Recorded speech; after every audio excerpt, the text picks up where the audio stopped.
So the key to speaking is speaking. The more you speak, the more you get asked to speak. You got to go in on a horse. That'd be amazing. You got tons of opportunities. There he is. Hey, Evan, how are you? Good. How are you, Scott? Doing well, doing well. Thanks for having me. I love it. So Scott's a member of Movement Makers, signed up for the year. And as part of that, we do a one-on-one. So what do you got, man? Tell us a little about yourself, and then how can we help? Well, I am an entrepreneur, salesman by heart. Kind of ran on some pretty tough, heartbreaking losses, but here to bounce back. Decided to take this time to pursue my passion, which is speaking and being a motivational speaker. Hope maybe you could help me out with that. Just get back on the right track. Cool. So what are you doing right now for speaking? I'm just nothing really. Speaking to coworkers, friends, families. I spoke at some schools before, just about building credit and helping out, but nothing professional, nothing I can really get paid for. Are you sorry? Is the topic financial stuff? Are you talking motivation, life? What do you Motivational, life, sales, like corporate type of things. Okay. So the key to speaking is speaking. You know, like the more you speak, the more you get asked to speak. And so one of the hardest parts with speaking is that when it's really dry and there's nobody paying you to do it. At the beginning, people may not know who you are. You're building up your reputation. You speak everywhere you can. You know, and we're in an interesting world now where a lot of I haven't done an in-person speaking gig in almost 2 years. Wow. Yeah, it's everything's been virtual.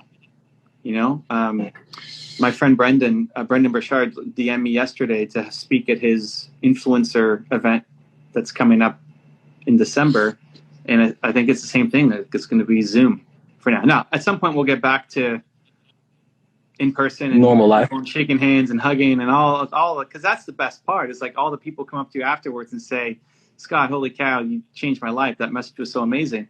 But it's easier to get on a lot more stages now than it used to be because a lot of the stages are virtual. So if I'm you, I work out a game plan of, one, how do I speak on at least 3 stages a week? Anywhere. At schools. Like you start with your local connections. What school did you go to? What city are you in? Atlanta. Perfect. I mean, you're in Atlanta. It's a huge city. You're not in some like tiny, like nobody knows anybody little town, right? Like Atlanta is huge. And man, the entrepreneur culture in Atlanta right now is on point. So many people need help and guidance, and they want it. And like the energy, Atlanta is the city on the rise with energy, entrepreneurial energy. And so this doesn't mean you have to teach them how to be an entrepreneur, but it's like people are trying to make something of themselves. They don't want to relive the story that their parents had, and they want to break free and do their own thing. So it's like, what a time for you to be in that city. Any Atlanta groups, even if it's a virtual stage, but ideally it's in person, libraries, YMCA. I started the YMCA. 3 people showed up to my free thing just to help entrepreneurs. They had a little entrepreneur club at the local YMCA, and that was my first speaking gig. So that's how you start to build, one, the skill set, because the more you speak, the better you get at it, and the more you see how the message lands. And so however good you are right now, you do 100 speeches, it just gets so much better. It just is going to happen. You're going to know which story to tell to whom, and what the reaction is going to be like, and like what buttons to push. You'll just get better at it the more you do it. But 2, the name starts to spread. You know, like people start to recognize you. Okay. People start to introduce you. People start to say, "Hey, let's have him come back." If you go speak at schools, a teacher knows somebody in corporate who asked you to come speak, or the parents then say, "Who is it?" The kids go home and so inspired to say, they say your name, and the parents want to know who this person was who came in and changed their kid's life, right? One thing leads to another, leads to another. So it's creating a plan to have 3 speaking gigs a week. A week. Oh wow. Okay.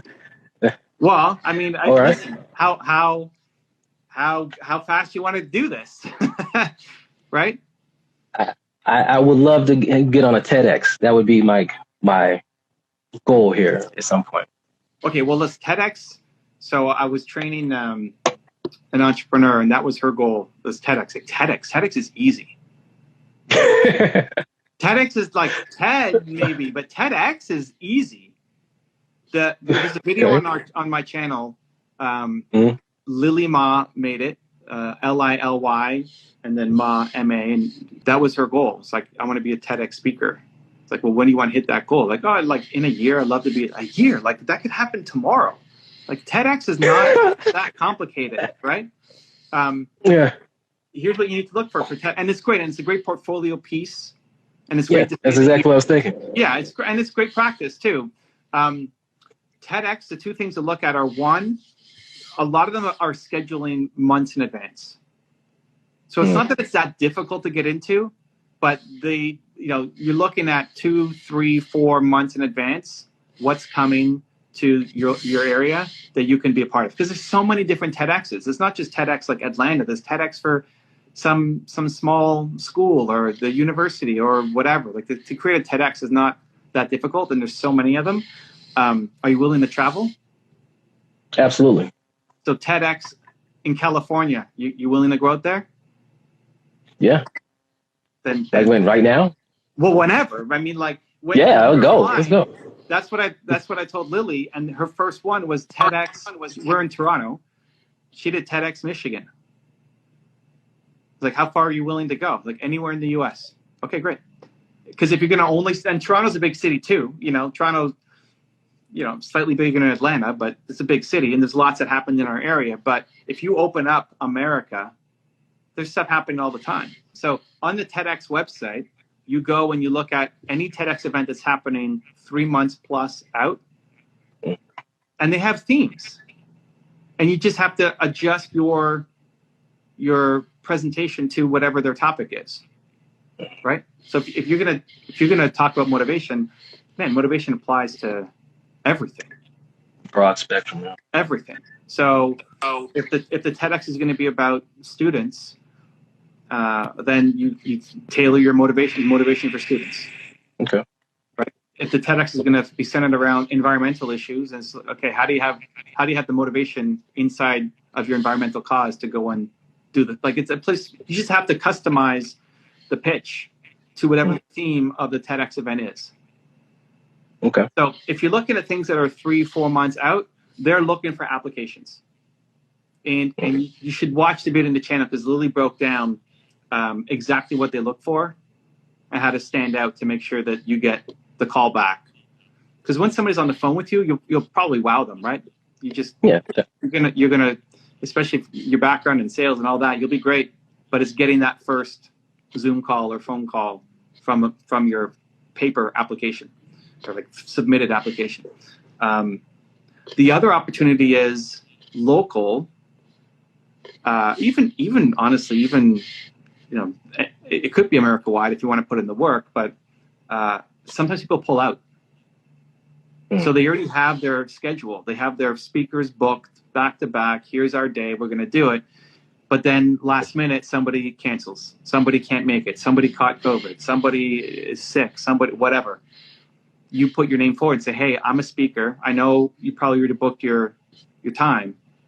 If anybody pulls out, I'll be there tomorrow. Just let me know. I'm ready to speak. Okay. Right? And you might get somebody who cancels. The easier one is the one that's already kind of 3 to 6 months out. But you'll get a lot of opportunities potentially. And that's a great strategy, not just for TEDx, just in general. Somebody was saying in the chat that there's a nursing conference coming up in Atlanta. Yeah, I saw that. I was going to get back to that person. Maybe I can get over there. Yeah, well, nurses need motivation, right? Like you may not have thought nurses, but why not? Nurses need motivation just like everybody else. And maybe that conference is next week. If it's next week, they've already booked all of their speakers. They're not looking now for new people to come in. But if you message the organizer and say, hey, here's what I do. If anybody cancels, sub me in. That could happen. Okay.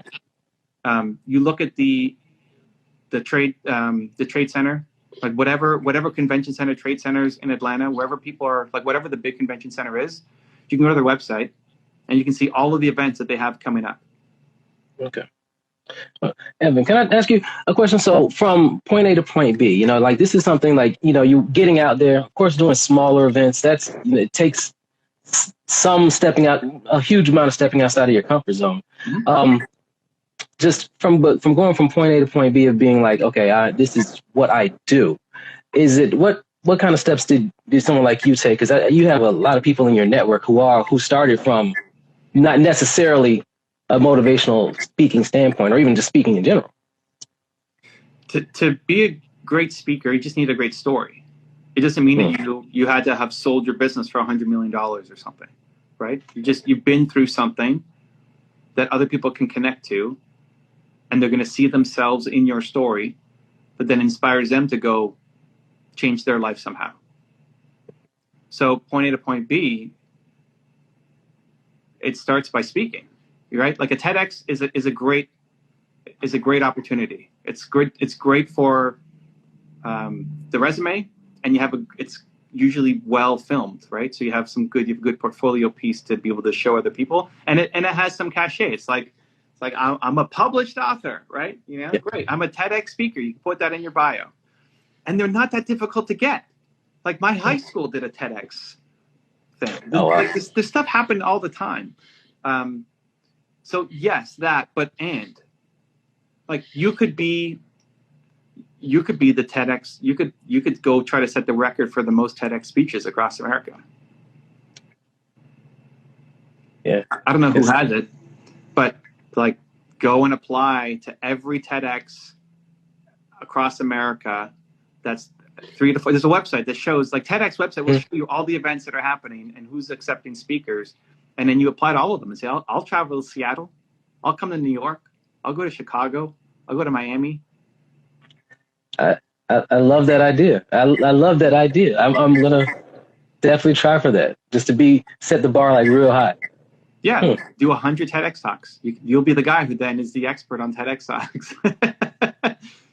You can have me back. I'll tell someone how to do it. Just keep applying. Just keep going for it. Yeah, and I mean, and then people watch it, and then they dive into your world. They love the message. They hire you to come speak at their event, or they're putting on some conference. I don't do a ton of work with corporate because my message is go be an entrepreneur. So corporate doesn't want to hire me to come talk to their team, right? Like talk their team out of a job. Like exactly. Go get out of there. Be an entrepreneur. But so any entrepreneur related events, or Brendan's event coming up is for influencers, or I speak at high level masterminds where people are paying $50,000 to be there. But the same model works, and it's that combination. Like the TEDx one, if you're willing to travel, then that's your easiest bet. If Seattle called you next week and said, "Here, yeah, you can come," and you're willing to hop on a plane or drive. I don't know how long that drive is. Whatever I got to do.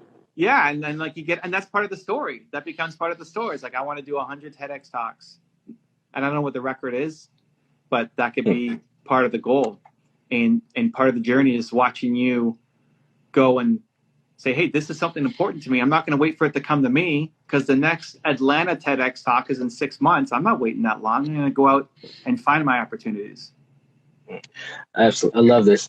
Right now I'm also struggling with just stepping out of that comfort zone. Like, people know you for this, and some of your videos was like, I want them to see me, but then I'm worried about people seeing me. It's just going for it and being bigger than what I already am. It's like, okay, I can talk at a meeting or a conference or something like that, but a big stadium is like, I know there's people who want me to succeed, and just as many that don't want to see that. It's a little. Whose opinion are you afraid of?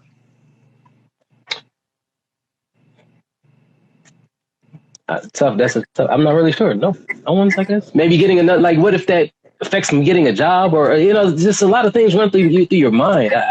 Great question though. No one, I suppose. This is going to be your job.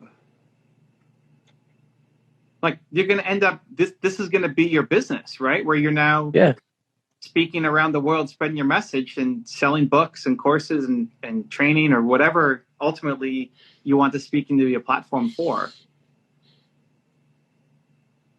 You're right.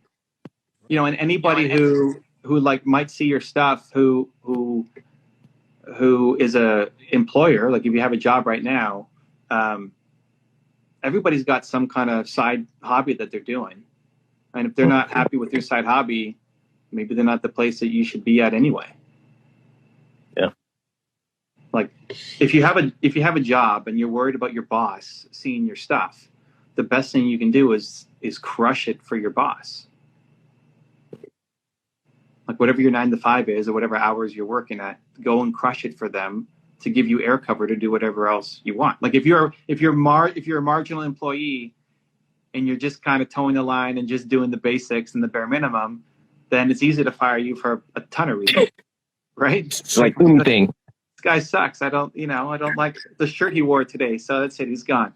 But if you're crushing it for them and you're hitting all your milestones, then it gives you the freedom to do everything else. But this becomes your job. Like this will become your dream.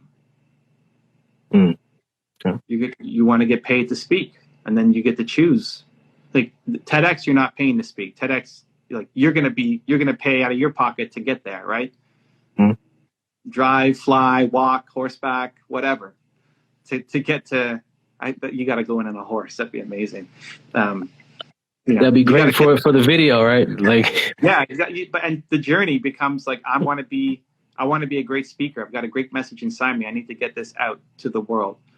And then you start getting paid, and then you'll get like $500 to speak, and then it becomes 1,000, and that becomes 2,000, and it becomes 5,000, 10,000, 20,000. You know, like as you get better at it, you get paid to speak at bigger events. You get paid more. You still do free ones. Like I still do a lot of free speaking because it's in my heart and I love reaching people. And it really just depends on where I'm speaking and what if somebody's got a big budget, then I'm getting paid. If somebody's got no budget, but I believe in the cause, then I'm doing it for free because I love it, because it's something that you're called to do, not just something to make money. Mm. Okay. Thank you. Yeah. Thank you. That's great. It gave me that push. I really appreciate it. Well, so that's next. It's like when, as soon as Lily told me that was her goal, to be a TEDx speaker, I wanted to happen like this week. I was like, this is not hard. So I looked at what was the closest one to my city in Toronto. She was in Toronto too. And there was one happening at a university. It's like an hour away from our city.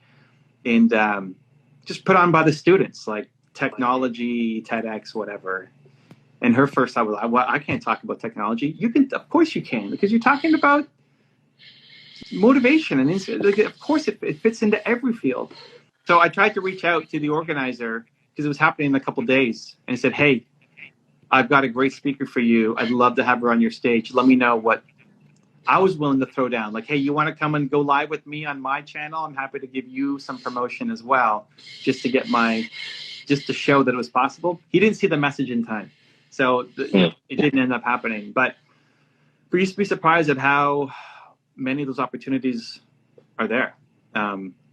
I don't know what TEDx like Zoom is looking like right now. Like, could you go and be a speaker in Germany just by Zooming in and giving feedback and advice? But there's enough in America for you. There's enough in America. If you said, no, I can't leave Atlanta, it has to be, or I'm in some small town and it has to be here. Okay, well, maybe they run one TEDx a year, and so you apply for that. But you got tons of opportunities. Okay. I would just train myself. You're going to apply to every single TEDx in America that appears on a new website. Okay. So like at the website, maybe 10 new ones come up every day. Great. You go apply. Okay. I'll definitely do that. Well, then getting over just that nervousness, who am I really trying to, whose opinion am I worried about? So just set the bar so high. Okay. That's great. I mean, thank you, Evan. And I wouldn't worry about like selling out stadiums yet. that becomes the ultimate goal, an ultimate dream. I mean, I see Mel Abraham here in the house, and Mel and I spoke on Brendan Burchard's stage, and that was super scary for me to go up after Brendan Burchard. But you'll get there, right? Like, you don't have to stress out yet about that. Like, don't let the fear of speaking at a sold-out stadium be the reason why we're not reaching out to TEDx Talks. Okay. Right? So that becomes the ultimate goal, which is fine and great and awesome. And the next step is just start reaching out. Start reaching out, building that network. Okay. If like every TEDx that launches in America that's 3 months out, you're reaching out to and finding an angle to pitch them. Okay. Just getting good, I guess it's just a matter of just getting your reps in, right? Or getting better. On top of that, like, I would start practicing every day making content. Because YouTube, Instagram, both. Like, if you're a speaker, if your goal is to be a speaker, then your talent is speaking, and you can you're practicing right now. Like, anytime that you practice recording yourself and creating content, now it's kind of the other side where we're doing a kind of a Q&A coaching session here, but you don't need a bunch of equipment. You don't need a giant team. You don't need any of it. You just need to show up and speak. So this becomes like, how quickly do you want to get good? Like right now. Well, yeah. Like, how big is your dream and how big is your ambition? If you said, hey, at some point in the future, I want to be great at this. Okay, great. Then you practice, a couple times a week. Like, if you're practicing, if you only speak once a month, you're never going to get good at it. Just like anything else. Right? Like, Jordan wasn't going into the gym once a month practicing. Like, none of the greats go in once a month and practice. So if you're only practicing once a month, you're just never going to get good at it. I mean, that means you only practice speaking 12 times in a year. It's nothing. Yeah. But if you started every day, or you took your lunch break, or on your way home from work, or whatever it is, you start speaking the message. You start practicing every day, like a YouTube video every day, an Instagram video. Day. Yeah. I mean, how good do you want to get? How fast? That's it. Pay zero attention to the editing. Zero attention to the editing. Nope. Yeah. Like, no editing. I mean, that's not presenting a polished product that would matter, though, right? I mean, you are the polished product. Wow. Okay. You are the polished product. Like, if you're a great speaker, and you may not be there yet, and that's okay. But who do you think is the greatest speaker of all time?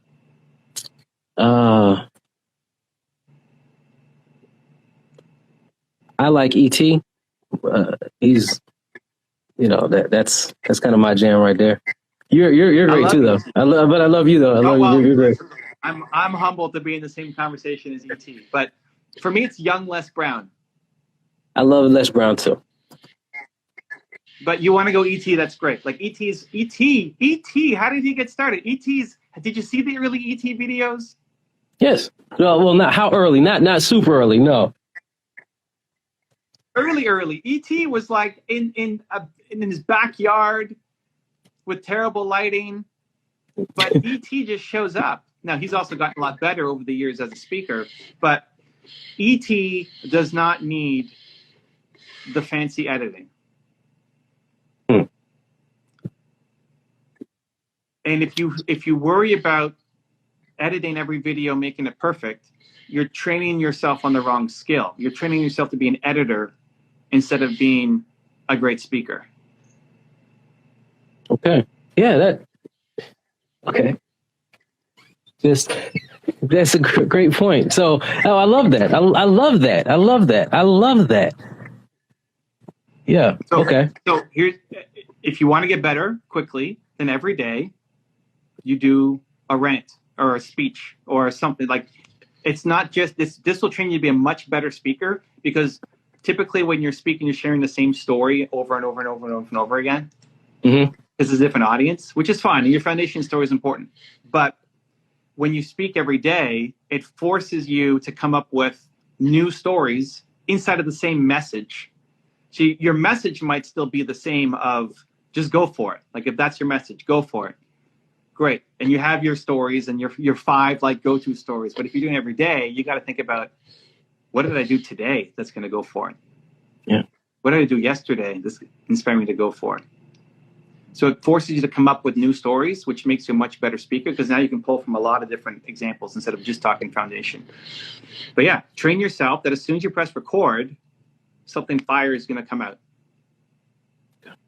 All right. So you don't press record and say, okay, wow. So here we are. Motivation, you know. Yeah. But like you think about it a little bit, but train yourself to do you're going to do 10 to 15 minutes every day, every morning, every lunch, every dinner, whatever. Like when I got better at it, it's because my agent pushed me to do 3 20 to 40 minute videos a day. Okay. Every day. And you posted them and just put them out there. Post them and put them out there. Okay. What's your message? Is your message be perfect? No. Great. So the message is just overcoming. Just do. Well, then you got to live your message.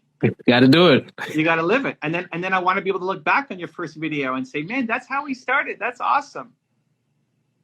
Yeah. All right. Yeah. Thank you. Thank you so much. Cool, man. So that's the homework. Daily videos. Okay. YouTube, Instagram, and just flow. Just speak from the heart. Like get a message and then just think about what your first line is going to be. And then let your heart take over. And if you mess up and you make a mistake, great. And you have to pause and like, I don't even know where I was going with that. Great. Keep that in.